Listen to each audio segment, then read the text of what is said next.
Баткен облусунун Кызылкыя шаарында катуу шамал катталды. Маалыматка караганда кечээ 4-май күнү кечки саат 18:12 чамасында катуу шамалдын кесепетинен Кызылкыя шаарынын 1-кичи районундагы номер 24 көп кабаттуу үйдүн чатыры учуп, ошол эле көп кабаттуу үйдүн алдындагы аянт жазына түшкөн.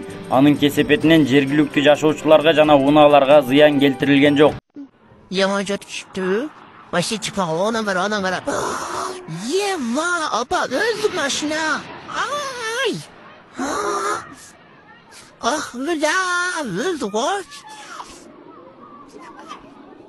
Öldü apa sidereksiniz. Sareks öldü jetonun başına. Göçket o şipır. Ballar cindi apa vay ya. Ona pozitiflemiş. Reska çıket apa. Onun karısı az tareksinin üstü açtı. Vay uğrası olsun. Yaman çıktı. Blin. Ne oldu? Şu kadar ne oldu? Чүй облусунун Кемин районунда Кытайдан товар алып келе жаткан жүк ташуучу унаадан өрт чыкты. Чачалган машина кутучасынын ичинен эле өз алдынча иштей берген экен. Өрт ошондон чыгышы ыктымал болууда дешүүдө күбөлөр. Ал эми Чүй облустук өзгөчө кырдаалдар министрлигинин басма сөз кызматы төмөнкүдөй маалымат берди. Кемин районунун басып өткөн Бишкек Нарын Торгарт айлама жолунун 113 чакырымында оор жүк ташуучу унаадан өрт чыккандыгы тууралуу маалымат түшкөн. Тилсиз жоonu өчүрүүгө саат 12:03 Кемин райондук номер 5 өзгөчө кырдаалдар бөлүмүнүн 1 аталган өрткө каршы бөлүктөн дагы бир жалпысынан 2 күчүрмөн эсеп тартылды. Жүк ташуучу унаадан чыккан өрт саат 13:18 толук өчүрүлүп, материалдык чыгымдар жана себеби такталууда деп айтылат маалыматта.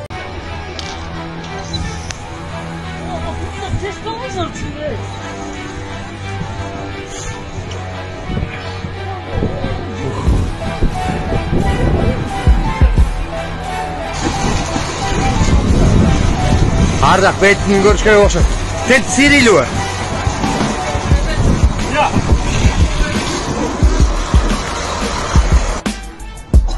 Ya, usul. Oyak man örtkenli.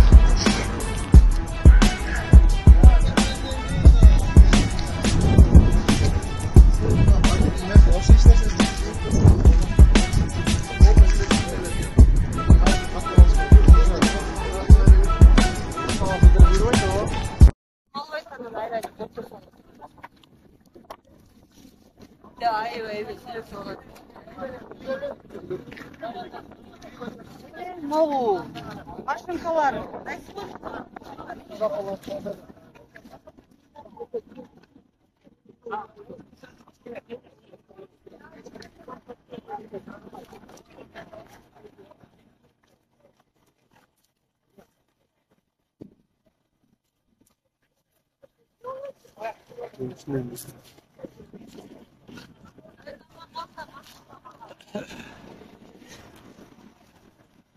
Эл аралык футбол федерациясынын президенти Джани Инфантино биринчи жолу Кыргызстанга келди. Ардактуу конукту Манас эл аралык аэропортунда Кыргыз футбол бирикмесинин башчысы Медербек Сыдыков тосуп алды.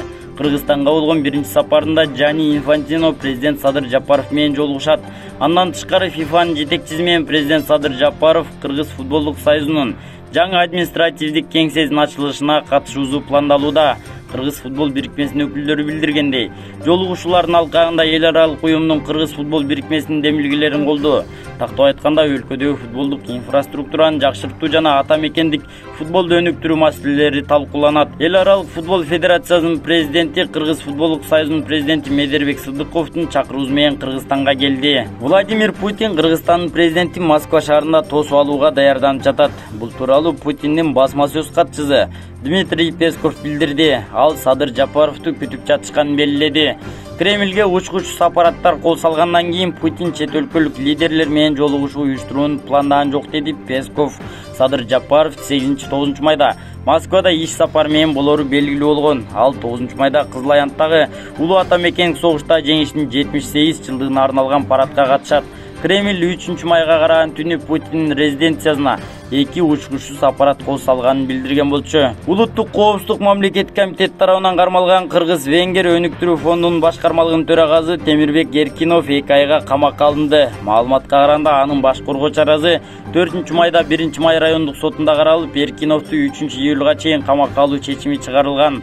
Ал Улуттук коопсуздук мамлекеттик комитетинин тергөө абагында камакта болот. Белгилүү болгондой, Эркинов коррупцияга шектелип кармалган. Азырынча ал кармалган иштин чоо жайы тууралуу расмий маалымат бериле элек. Эскерте кетсек, Кыргыз-Венгер фонду 2021-жылы ноябрь айында түзүлгөн. Фонддун баштапкы капиталы $16 миллион болгон. Аны $50 миллион чейин көтөрүү пландалган.